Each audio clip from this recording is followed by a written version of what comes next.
right, everyone, welcome to another results show at Brackit. I'm your host, Bobby Forrestal, and with me, we've got the TikTok public figure turned artist, Kings. Kings, what's up? How you doing? I'm doing great. How are you? I'm doing good. I'm kind of, still recovering from just how much I missed your bracket. So just give me a moment. I'm a little emotional. This was a tough one for me. I mean, it was a really hard category. I love pop music, and so it's definitely difficult, but yeah. And for you folks tuning in today, we are going to be doing King's Bracket for top Billboard songs of the 2010s. But before we get started, I just want to know about you. Where did you decide to dip your toe in music? Because you have a huge TikTok following. You have up and coming IG page. How did you get started on that? And how did you do it? Yeah, so I actually was into music first. I knew I wanted to be a recording artist when I was like 6 years old. I was singing 10 hours a day as like this young kid and songwriting. I think I started that when I was about 8. And I knew that I wanted to do that. And so I actually started traveling to Nashville with my parents to work with producers and writers. Oh. And a lot of them recommended me, just to kind of start social media, see where it goes. And then TikTok started blowing up, just the app alone. And I was like, well, this will be a great platform, even if I can get 100K followers, just a great platform for music. Because I was already working on releases prior to actually doing TikTok. And so, yeah, I started that. And then last December is when I had a video that went totally viral. I was not expecting it at all. My mom had the idea. We filmed together all the time. Nice. And that video now has over 60 million views, and I was not expecting that at all. Yeah, that kind of launched my social media career. So now I would say that what I do is like 60, 70% music, and then like 30 or 40% social media, and I love both of them.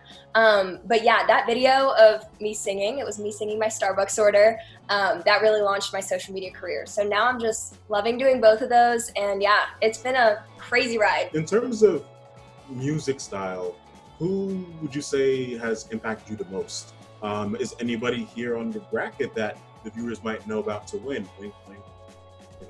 Yes. Oh my gosh. I have been obsessed with Ariana Grande since day one.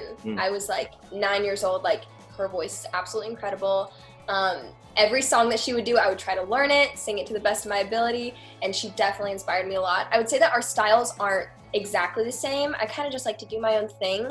And I would also say that I was exposed to a lot of rock music when I was young, and so I feel like that kind of has like a flair and like a handle on my music a little bit, which I love. I love Led Zeppelin, just so many bands like that. You love old school, okay. Yeah. I'm a fan myself. Yeah, so good. And it definitely inspires me because they're also very different and unique, and I didn't just want to be like a basic pop artist, which I love mainstream pop, but I kind of wanted a little bit of a different take on my songs. Yeah. Okay, okay, so we're just gonna get right into the Sweet 16. Let's do it. Off the bat, you got Uptown Funk versus Sorry. So I ended up picking Sorry because I would say most of these were just so incredibly hard because I love Bruno Mars with all my heart, but I would say that Sorry kind of just touched me a little bit more emotionally. But as far as dancing goes, Uptown Funk would be my main. But yeah, Sorry, I feel like I just listened to a little bit more, but it was so hard to pick. All right, let's go. Don't be sorry about it.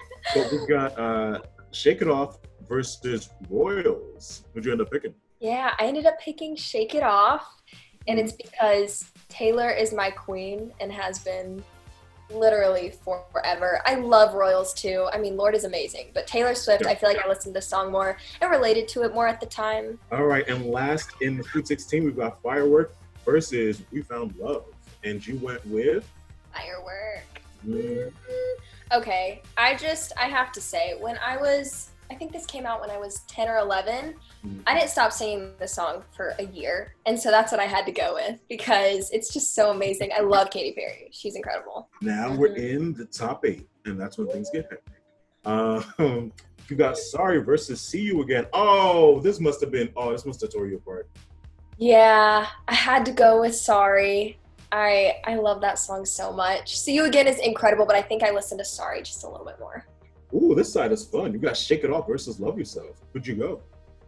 I went with Shake It Off because my girl Taylor, I just love that song and it's such a bop. I'll never not be sick of that song. Nice.